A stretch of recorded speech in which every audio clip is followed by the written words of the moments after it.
आज के इस कार्यक्रम में उपस्थित जनपद हरदोई से जुड़े हुए सभी उपस्थित भाइयों और बहनों, आज यहां पर नारी शक्ति वंदन अधिनियम के पारित होने के उपरांत आधी आबादी के अभिनंदन के लिए हम सब यहां पर उपस्थित हुए हैं। मैं इस अवसर पर इतने प्रातःकालीन सत्र में ही इतनी भारी संख्या में आपके यहां पर आगमन के लिए आप सभी का हृदय से अभिनंदन करता हूं, आप सबका स्वागत करता हूं। इस अवसर पर आप लोगों के ही बहाने जनपद हरदोई को 541 करोड़ रुपए की परियोजनाओं का उपहार लोकार्पण और शिलान्यास के रूप में उपलब्ध हो रही है। मंचस्थ अपने माननीय जनप्रतिनिधियों को धन्यवाद देते हुए जनपद हरदोई वासियों को इसके लिए मैं हृदय से बधाई देता हूं। भाइयों बहनों, हम सब जानते हैं कि आधी आबादी को सम्मान और सशक्तिकरण देकर कोई भी समाज सशक्त नहीं हो सकता और कोई भी राष्ट्र समर्थ नहीं हो सकता। प्रधानमंत्री मोदी जी ने 2014 में इस बात को बहुत नजदीक से समझा था और इसीलिए देश के अंदर आजादी के बाद पहली बार देश के राजनीतिक एजेंडे का हिस्सा महिलाएं बनी थी। देश की योजनाओं का आधार महिलाओं को केंद्र में रख करके बनाया गया था। आप देखेंगे एक एक योजना आज देश की आधी आबादी को केंद्र में रख करके उन्हें ध्यान में रख करके बनाई जा रही है। इन योजनाओं में अलग अलग प्रकार से उनकी सुरक्षा से जुड़ी हुई योजनाएं भी हैं, उनके सम्मान से जुड़ी हुई योजनाएं भी हैं, उनके स्वावलंबन से जुड़ी हुई योजनाएं भी हैं और इन योजनाओं को प्रभावी ढंग से लागू करने के लिए, उनके क्रियान्वयन के लिए, उनके एक निश्चित कालीन समीक्षा करने के लिए डबल इंजन की सरकार लगातार कार्य कर रही है। आज उसी का परिणाम है कि जनधन अकाउंट से लेकर के देश के अंदर नारी गरिमा की प्रतीक बनी हुए हर घर शौचालय की योजना हो या फिर हर उस परिवार का जिसने आजादी के बाद अपने स्वयं के सिर को ढकने के लिए छत नहीं प्राप्त कर पाया था, उसे आवास देने का कार्यक्रम हो या फिर 5 लाख रुपए की स्वास्थ्य बीमा का कवर के लिए आयुष्मान भारत की योजना या फिर इन्हीं सभी इसी क्रम को आगे बढ़ाते हुए जिन लोगों ने कभी बिजली के दर्शन नहीं किए थे उन गांवों में विद्युत की बिजली यानी वहां तक विद्युतीकरण करना और फिर फ्री में उन परिवारों को विद्युत के कनेक्शन उपलब्ध करवाने के कार्यक्रम हो। प्रभावी ढंग से जहां ये कार्यक्रम आगे बढ़े वहीं जीवन के प्रत्येक क्षेत्र में बेटियों को, बहनों को आगे बढ़ने का अवसर प्राप्त हो सके, इसके लिए सरकार के स्तर पर अनेक कार्यक्रम चलाए गए, अनेक योजनाएं प्रभावी ढंग से आगे बढ़ रही हैं। आज उसका परिणाम हम सबके सामने है। आज आप देख रहे होंगे एक सामान्य शिक्षक से लेकर के आज चंद्रयान की उड़ान तक के कार्यक्रम के साथ आधी आबादी जुड़ी हुई है। पंचायत से लेकर के स्थानीय निकाय तक पहले से ही उन्हें 33% आरक्षण की सुविधा का लाभ मिला था। अब प्रधानमंत्री जी ने यह व्यवस्था पुख्ता कर दी है कि परिसीमन के बाद जब नए परिसीमन के आंकड़े सामने आएंगे तो उस समय 1/3 सीटों पर महिलाओं को भी विधायक और सांसद बनने का अवसर प्राप्त होगा। इसके लिए आप सभी बहनों को हृदय से बधाई देने के लिए आज मैं स्वयं हरदोई जनपद में आया हूं।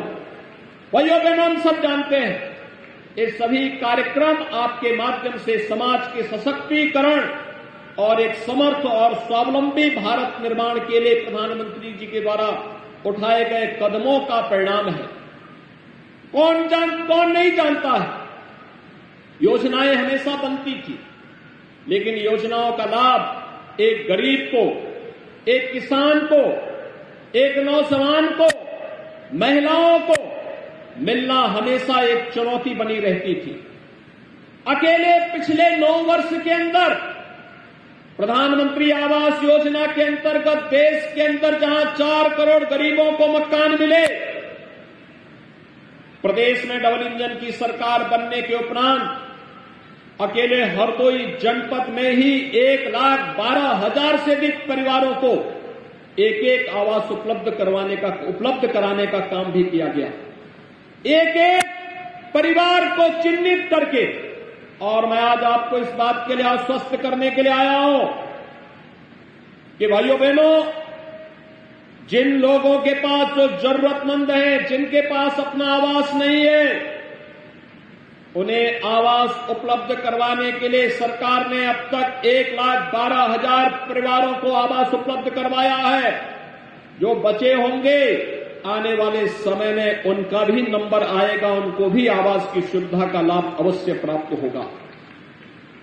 आपने देखा होगा, पहले गरीब गांव में जिस जमीन पर अपना मकान या अपनी झोपड़ी रखता था, दबंग वहां से उसे हटा देते थे, उजाड़ देते थे। किसी आपदा की चपेट में मकान आ गया, दोबारा वहां पर मकान वह बना पाएगा, इसका कोई भरोसा नहीं था। पहली बार प्रधानमंत्री स्वामित्व योजना के अंतर्गत जहां पर किसी गरीब का मकान है, जहां पर उसकी झोपड़ी है, उसका मालिकाना अधिकार भी उस जमीन का उसको प्राप्त होगा। इसके लिए 75 लाख परिवारों को अब तक प्रदेश में सुविधा दी जा चुकी है, और दिसंबर तक हम लोगों ने तय किया है कि प्रदेश में 1,25,00,000 परिवारों को यह अधिकार हर हाल में उपलब्ध होना है।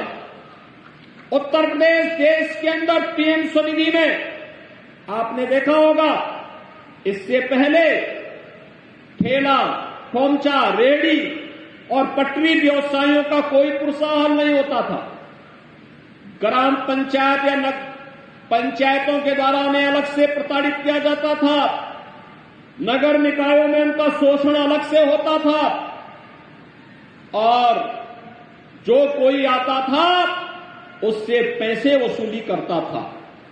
लेकिन भाइयों बहनों, आज पीएम स्वनिधि योजना के अंतर्गत बैंक से उन्हें जोड़ने की कार्रवाई करने के साथ, अगर वह डिजिटल पेमेंट के साथ वह व्यक्ति जुड़ा हुआ है, उसने ट्रेनिंग ले ली है, तो कोई भी पटरी व्यवसायी पीएम स्वनिधि योजना के अंतर्गत ब्याज मुक्त ऋण लेने का अधिकारी बन सकता है। और इसके तहत उत्तर प्रदेश के अंदर 14 लाख पटरी व्यवसायी अब तक लाभान्वित हो चुके हैं।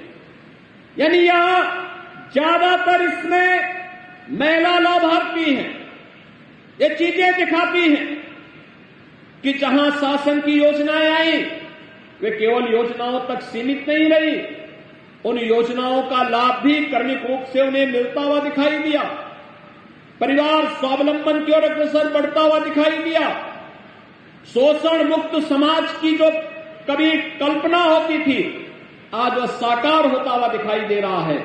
और प्रदेश में डबल इंजन की सरकार आने के बाद भी जो कदम उठाए गए, आज उसके परिणाम भी हम सबके सामने हैं।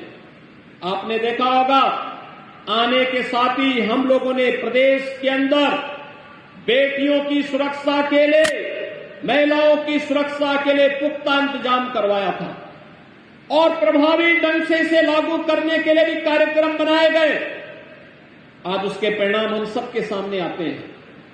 1947 से लेकर के 2017 तक इन 70 वर्षों में उत्तर प्रदेश पुलिस बल में केवल 10,000 महिला कार्मिक थी, और आज मैं कह सकता हूं पिछले 6 वर्ष के अंदर जिन अतिरिक्त भर्ती के कार्यक्रम को हमने सफलतापूर्वक प्रदेश में लागू किया, आज उसका परिणाम है उत्तर प्रदेश पुलिस बल में महिला कार्मिकों की संख्या वर्तमान में 40,000 है। ये 40,000 संख्या इस बात को बताती है कि महिलाओं के लिए जो पुलिस में भर्ती होना चाहती हैं, उन्हें जब भी आवश्यकता पड़ी तो हमने कहा प्रदेश में 20% महिलाओं के लिए व्यवस्था होनी चाहिए भर्ती की, और उसका परिणाम है 1.5 लाख भर्ती हुई, 1.5 लाख में 30,000 महिलाओं की भर्ती हो गई। भाइयों बहनों, सरकार की इच्छा शक्ति होनी चाहिए, और सरकार अगर कार्य करने की इच्छुक है, प्रभावी ढंग से योजनाओं को क्रियान्वयन पर जोर दे देगी। कोई कारण नहीं कि आज महिलाएं प्रत्येक क्षेत्र में आगे बढ़ रही हैं, तो उसके परिणाम भी हमारे सामने सुखद रूप से आ रहे हैं। अभी आपने एशियन गेम्स में देखा होगा, पहली बार प्रधानमंत्री जी के द्वारा चलाई गई योजना का लाभ किस रूप में प्राप्त हो रहा है। पहली बार आपने देखा होगा खेलो इंडिया खेलो या फिट इंडिया मूवमेंट के परिणाम हम सबके सामने हैं। इसमें महिलाओं ने भी किस रूप में बाजी मारी है। याद करना, भारत के अंदर भारत को जो एशियन गेम्स में जो गोल्ड मेडल मिले हैं, पहली बार भारत ने 100 का आंकड़ा पूरा किया। 111 मेडल भारत के खिलाड़ियों ने एशियन गेम्स में अर्जित किए, और उसमें भी वह बेटी जो वहां ये बोलती थी, जब उसे गोल्ड मेडल मिला और उसे पूछा गया कि भाई कि आप तो वहां पे जब दौड़ रही थी तो उस समय चाइना से काफी पीछे चल रही थी, अंतिम 30 सेकंड में उन्होंने पूरा पाला बदल डाला, परिणाम को बदल डाला। तो पारुल चौधरी ने एक ही बात कही थी, उन्होंने कहा कि मेरे सामने 2 लक्ष्य थे, एक देश के लिए मेडल जीतना और दूसरा मेडल जीत करके उत्तर प्रदेश पुलिस में डिप्टी एसपी के पद पर जाना। और भाइयों बहनों, राज्य सरकार ने भी तय किया है, हम लोग तय किए हैं कि जो भी खिलाड़ी ओलंपिक में, एशियन गेम्स में, कॉमनवेल्थ गेम्स में, विश्व चैंपियनशिप की किसी भी प्रतियोगिता में देश के लिए मेडल जीतेगा, राज्य सरकार मेडल के अनुसार उन्हें शासन की विभिन्न सेवाओं में समायोजन करने की व्यवस्था भी करेगी। हम लोगों ने इससे पहले ओलंपिक में मेडल जीतने वाली भारतीय टीम के खिलाड़ी श्री ललित उपाध्याय को उत्तर प्रदेश पुलिस में डिप्टी एसपी के पद पर पहले ही समायोजित किया है, और अब वे बेटियां वहां से मेडल जीत करके आई एशियन गेम्स में, उनके सम्मान समारोह की तैयारियां भी चल रही हैं, और प्रभावी ढंग से इन कार्यक्रमों को आगे बढ़ाने के लिए हम लोग आने वाले समय में हर एक क्षेत्र में जहां भी बेटियों को उचित अवसर प्राप्त होगा, उन्हें आगे बढ़ाने के लिए सरकार अपनी उन कार्य योजनाओं को आगे बढ़ाएगी। आज इसी का परिणाम है, आपने देखा होगा बेसिक शिक्षा परिषद में बेटियों को और वहां पढ़ने वाले हर छात्र को आज वहां पर हम लोग उन्हें यूनिफॉर्म दे रहे हैं, बैग और बुक्स दे रहे हैं, बेटा और बेटी के बीच में भेदभाव को समाप्त किया जा सके, उन्हें सम्मानजनक ढंग से आगे बढ़ने का अवसर प्राप्त हो सके। इसके लिए सरकार के स्तर पर 1,91,00,000 बेसिक शिक्षा परिषद के स्कूलों में अध्ययन करने वाले बच्चों के लिए 2 uniform, bag, books, shoes, socks, sweater, इसके लिए धनराशि डीबीटी के माध्यम से उनके अभिभावक के खाते में भेजने का कार्य किया जा रहा है।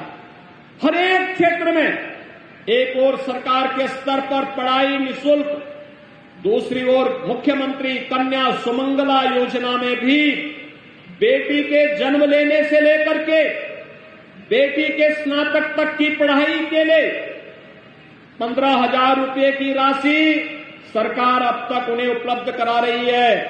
लेकिन भाइयों बहनों, हम लोगों ने तय किया है नए सत्र में यह 15,000 की राशि 25,000 रुपये बढ़ेगी। 25,000 रुपये के बजट की व्यवस्था कर दी गई है। 17 लाख बेटियां भी लाभान्वित हैं। आने वाले समय में और भी बेटियों को इसके साथ उनका रजिस्ट्रेशन करते हुए उन्हें हम इस योजना से लाभान्वित करने का काम करेंगे। मुख्यमंत्री सामूहिक विवाह योजना आपके सामने है। आपने देखा होगा बेटी की शादी के लिए किसी भी अभिभावक को पहले कर्ज लेना होता था। आज कर्ज लेने की आवश्यकता नहीं। अब तो बेटी की पढ़ाई से लेकर के उसके नौकरी की व्यवस्था तक, उनके आर्थिक स्वावलंबन, उनकी सुरक्षा से लेकर के उन्हें शादी ब्याह के योग्य बेटी हो गई तो मुख्यमंत्री सामूहिक विवाह की योजना उनका इंतजार कर रही है। और सामूहिक विवाह योजना में अब तक 3 लाख से अधिक बेटियों की शादी अकेले उत्तर प्रदेश के अंदर मुख्यमंत्री सामूहिक विवाह योजना के अंतर्गत किया जा चुका है, जिसमें राज्य शासन उन्हें 51,000 रुपए की राशि देती है। निराश्रित महिला पेंशन में 29 लाख से अधिक महिलाओं को 12,000 रुपए सालाना पेंशन की सुविधा का लाभ डबल इंजन की सरकार उपलब्ध करवाने का कार्य कर रही है। आज भाइयों बहनों, मैं आज इसी अभियान को आगे बढ़ाने की श्रृंखला में प्रधानमंत्री जी ने विधानसभा और संसद में 33% सीटों को महिलाओं के लिए आरक्षित करने का जो एक क्रांतिकारी कदम बढ़ाया है, इसके लिए उनके प्रति आभार और कृतज्ञता ज्ञापित करने और आप सबका अभिनंदन करने के लिए विशेष रूप से मैं यहां पर आया हूं। और मुझे प्रसन्नता है, अभी मैंने एग्जीबिशन देखा, यहां पे महिला लाभार्थियों को मंच पर सम्मानित होते हुए भी देखा है और साथ साथ हरदोई जनपद को इन बहनों के नाते 541 करोड़ रुपए की मिल रही सौगात को दीपावली के उपहार के रूप में आपको देते हुए भी प्रसन्नता हो रही है। ये जो प्रयास है स्वास्थ्य केंद्रों का, शिक्षा के केंद्रों का, हर घर नल की योजना का, सड़क की योजनाओं का, विभिन्न प्रकार की समाज की आवश्यकता के अनुरूप योजनाएं बन सके, इसके लिए मैं हरदोई वासियों को बधाई देता हूं और आप सबको आश्वस्त करता हूं। ये डबल इंजन की सरकार केवल बोलती नहीं है, करके दिखाती भी है और उसी को आज प्रभावी ढंग से यहां लागू करने के लिए माननीय जनप्रतिनिधिगण जहां प्रयास करते हैं, वहीं सरकार उसको परिणाम में बदलने का कार्य भी करती है। आप सबको मैं एक बार फिर से इन सभी योजनाओं की बधाई देते हुए अपनी शुभकामनाएं देता हूं। दीपावली की मंगलमय शुभकामनाएं